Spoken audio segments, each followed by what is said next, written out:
শেষ 2-3টা দিন আমরা 2রা অক্টোবর আমার বাবা অনেক সকাল থেকে রাত্রে থেকেই গভীর রাত থেকে অসুস্থ ছিলেন। আমরা কয়েকবার ওনাকে হাসপাতালে নিয়ে আসার চেষ্টা করেছি, বিশেষ করে আমাদের প্রিন্সিপাল সাহেব এবং অন্যান্য ডাক্তার সাহেবরা, বাট উনি আসলে হাসপাতালে আসতে রাজি ছিলেন না।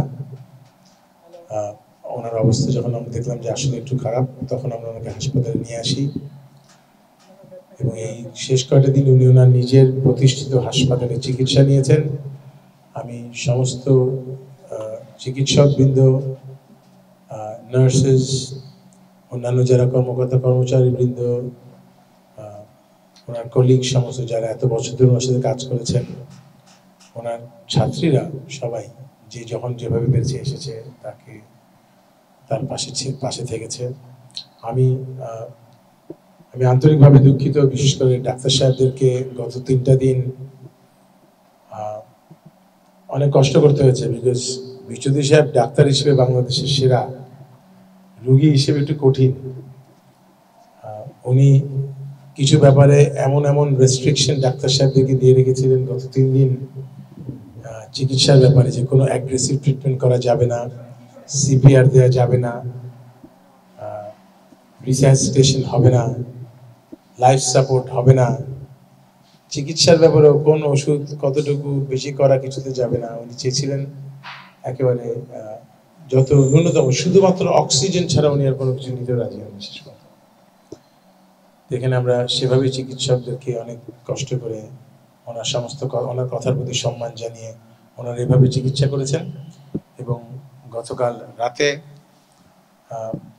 উনি যখন চলে যান, তখন ওনার সাথে, ওনার পাশে আমি ছিলাম, আমার দুই বোন ছিলেন, আমার মা ছিলেন, আমার বোনের জামাইরা ছিলেন, আমার বাচ্চারা, আমার স্ত্রী দেশের বাইরে কনস্ট্যান্টলি গত প্রায় 6 ঘন্টা ধরে এখনো অনলাইনে মোবাইলে আছে, তারা দেখেছে।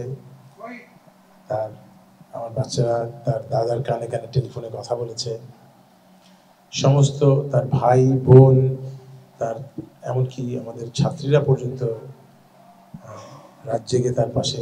যখন তিনি চলে যান সেই মুহূর্তে আমি জানি না কত লোক ছিল আসলে ভেতরে, এবং সেই 1টা ঘন্টা ধরে তিনি আমাদের সবার সাথে থেকে একেবারে আমাদের কোলের মোড় ছিলেন 1টা ঘন্টা, 1.5টা ঘন্টা।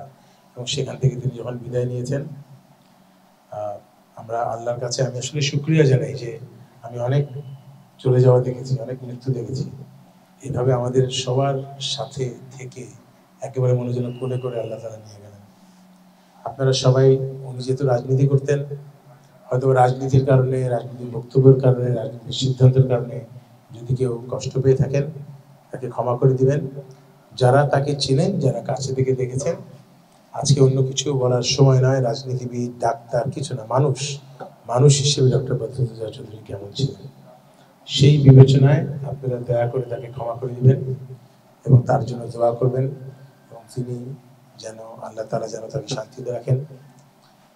চিকিৎসকরা যারা একসাথে কাজ করেছেন, আপনারা, ছাত্রীরা, আজকে সেসব অনেক বড় ছাত্রীরা বড় ডাক্তার হয়ে গেছেন। যদি কেউ মনে কষ্ট পেয়ে থাকে তার কাছ থেকে কোনো কারণে, তাকে ক্ষমা করে দিবেন। যদি তার কাছে কোনো দেনা পাওনা থাকে, দয়া করে আমাদেরকে বলবেন। আমার জানা মতে আমার বাবার জীবনে কোনোদিন 1 টাকার ব্যাংকও ছিল না, উনি ব্যবসায়ী মানুষ না। তারপর যদি কারো কাছে দেনা পাওনা থাকে, দয়া করে আমাদেরকে জানাবেন। আমাদের প্রতিষ্ঠানের প্রিন্সিপাল সাহেব আছেন, ডিরেক্টর সাহেব আছেন, আমাদেরকে বলবেন। আর আপনারা সবাই আমার বাবার জন্য দোয়া করবেন, যাতে করে আল্লাহ তাআলা তার জন্য তাকে ইজ্জত দান করেন। পৃথিবীতে ইজ্জত দান করেছেন, যাতে করে পরকালে আল্লাহ তাআলা তার জন্য ইজ্জত দান করেন।